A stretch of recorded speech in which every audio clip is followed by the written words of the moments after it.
Hola, ¿cómo están? Vamos a resolver un problema que ya resolvimos antes, pero con métodos de álgebra lineal propiamente, ¿no? Es la proyección de un vector u ortogonalmente sobre el vector v. ¿Ya? Entonces, el vector u va desde P hasta Q, el punto P al punto Q, y el vector v va del punto P al punto S. ¿Ya? El punto P es un origen común que podemos fácilmente asumir que es el origen de coordenadas, ¿no? Es un punto en común entre u y v. Entonces queremos hallar esta proyección, este vector que está en color celeste, aparentemente aquí, ¿verdad? Eso queremos hallar. Para lo cual ya hemos usado esta fórmula, que es la proyección sobre v del vector u, que estaría dada por esta expresión de álgebra lineal, pero vamos a suponer que no conocemos esta expresión. Olvídense del segundo miembro de esta ecuación. Lo que vamos a hacer es utilizar la ley de los cosenos y la distancia entre dos puntos para aplicar esos conceptos a este problema de álgebra lineal. Bien, entonces los vectores el vector u es la distancia, el vector u está entre P y Q, por lo tanto el módulo del vector u es la distancia entre P y Q. El módulo del vector v es la distancia entre P y S, ¿no? Entonces, no conocemos la distancia entre Q y S, que en caso de que resolvamos por álgebra lineal directamente no necesitamos, pero en este caso vamos a necesitar, aunque no es un gran problema, hallar también la distancia entre los puntos Q y S. Bien, para eso hemos dado acá dos vectores, el vector u de coordenadas 12,5, el vector v de coordenadas 3,4. A las coordenadas del vector u les vamos a llamar x1 y y1. A las coordenadas del vector v les vamos a llamar x2 y y2. Bien, entonces, en primer lugar vamos a necesitar esta herramienta, la ley de los cosenos, ¿ya? Este gráfico, fíjense, se parece mucho a este gráfico de acá. Este es un triángulo cualquiera, no es un triángulo rectángulo, y el triángulo PQS tampoco es un triángulo rectángulo, ¿verdad? Sí lo es PQR, ese sí. Bueno, pero en este caso no podemos proceder directamente. Vamos a ir a recordar la ley de los cosenos, que nos dice que en un triángulo cualquiera, conocidos los tres lados, podemos hallar cualquiera de los ángulos. Conocidos dos lados y un ángulo, también podemos hallar el resto, ¿verdad? Entonces, por eso se puede expresar de tres maneras según lo que necesitemos. Si necesitamos hallar A, utilizamos esto. Si necesitamos hallar B, utilizamos la segunda. Y si necesitamos utilizar C, usamos la tercera. Pero ya vamos a ver que nosotros necesitamos hallar más que A, pero, o sea, este A, que equivaldría a la distancia QS, y una vez hallado A, ya podemos hallar ya tenemos los tres lados y podemos hallar cualquiera de los ángulos. En este caso nos conviene hallar el ángulo alfa, este ángulo de aquí. ¿Verdad? Entonces, el problema es relativamente sencillo. Ahora vamos a buscar hallar la longitud del vector u y del vector v. Y para eso, nuevamente, esquivando el álgebra lineal, vamos a hallar esos valores a través de la distancia entre dos puntos. Esta fórmula o esta expresión, ¿no? Saber que la distancia entre dos puntos o la longitud de un vector, por ejemplo, está dada en general por esta expresión, ¿no? Las primeras componentes, coordenadas x, sacar la diferencia y elevar al cuadrado, más las segundas, hacer lo mismo con las segundas componentes o segundas coordenadas al cuadrado, ¿verdad? Entonces, esto no es otra cosa que el teorema de Pitágoras. Bien, Entonces, de principio nosotros no sabemos aparentemente ni la longitud de U ni la longitud de D, y menos la longitud de QAS. Pero la longitud de U y de D son muy fáciles de hallar.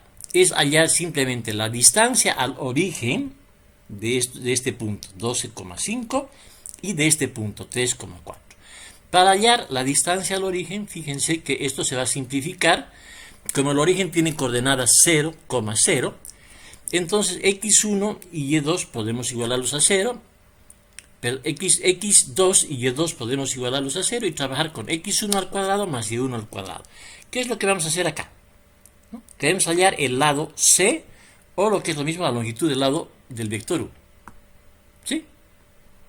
Bien, aquí todo se mueve. Bien, entonces para esto vamos a ver qué estamos usando.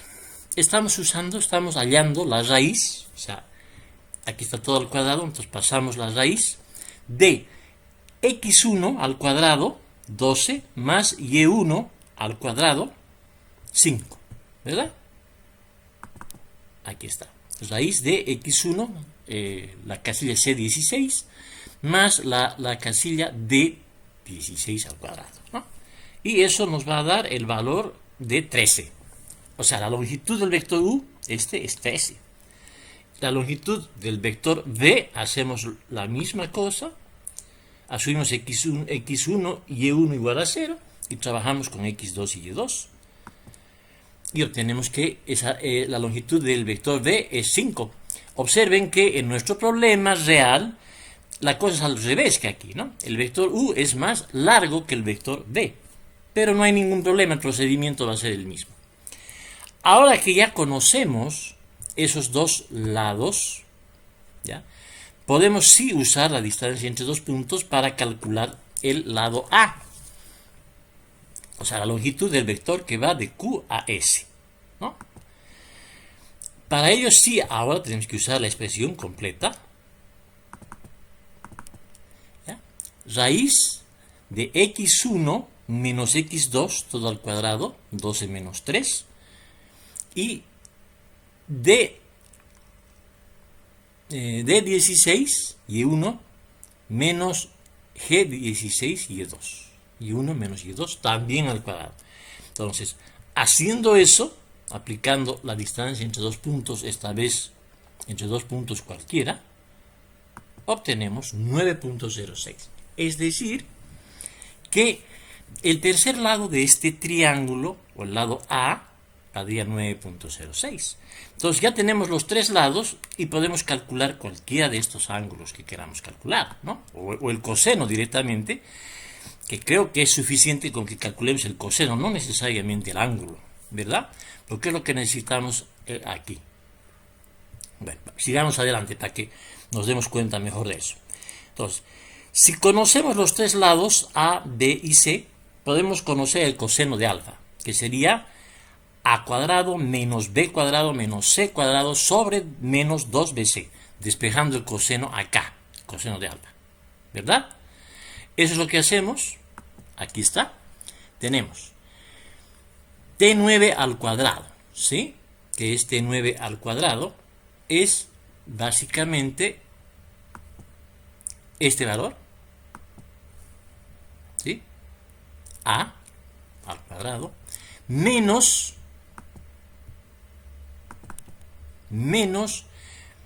b menos c al cuadrado, ¿no? O sea, los lados b y c, las longitudes de los vectores u y b. Y eso lo dividimos entre menos 2 por b por c, ¿verdad? Despejando de esta ecuación de acá, dejando únicamente libre el coseno de alfa. Bien. De ahí que el coseno de alfa nos sale 0.86. No es alfa todavía, es el coseno de alfa. Pero no necesitamos nosotros alfa, ¿sí? Necesitamos el valor de PR, que sería, observen ustedes, acá entre P, Q y R hay un triángulo rectángulo, ¿sí? Entonces el valor de P a R, el valor de la distancia entre P y R, va a ser el cateto adyacente de este ángulo alfa, ¿no? Y sabemos que el coseno es igual al cateto adyacente sobre la hipotenusa, ¿verdad? ¿Sí? Entonces, este cateto no conocemos, la hipotenusa conocemos. Por lo tanto, este P sub R, esta distancia PR, es decir, la longitud del vector proyección, va a ser T8. ¿Qué es T8 acá? Veamos, tenemos T8, es C, ¿no? El valor de C, este valor, la hipotenusa, por el coseno del ángulo alfa, que ya lo tenemos acá, ¿sí? Es decir, por T11. Aquí está, T11. ¿Verdad? Y listo. Tenemos la longitud del vector proyección de U sobre V. La longitud. Pero nosotros necesitamos conocer la proyección en sí. Obviamente, fíjense que si PR vale 11.2, ¿no es verdad? Y la longitud del vector V vale 5 apenas, 11.2 es más del doble de 5, ¿verdad? Entonces, si nosotros dividimos 11.20 entre 5, vamos a tener cuántas veces más grande, o más chico en su caso, más chica va a ser la proyección que el vector B. Entonces hacemos eso. Y dividimos el T13 entre el X8, ¿no? Dividimos PE, el valor de PR, entre el valor de PS. Y nos da 2.24. Quiere decir que la proyección en la dirección V del vector U es 2.24 veces más grande que el propio vector V, ¿sí? O sea, es 2.24 multiplicado por el vector V. O si quieren ustedes, pero se lo dejo para ustedes, si quieren sería 2.24 multiplicado por cada una de las componentes del vector V, o las coordenadas, ¿no? 2.24 por 3 y 2.24 por 4. Esa sería la proyección, digamos. Pero de esta manera es posible. Es el producto de un escalar por un vector, que es exactamente lo mismo que si supiéramos la longitud del vector mismo, ¿verdad? Entonces sabemos que es 2.24 veces el vector B. Suscríbanse, compañeros, y me despido de ustedes hasta la próxima. Muchas gracias.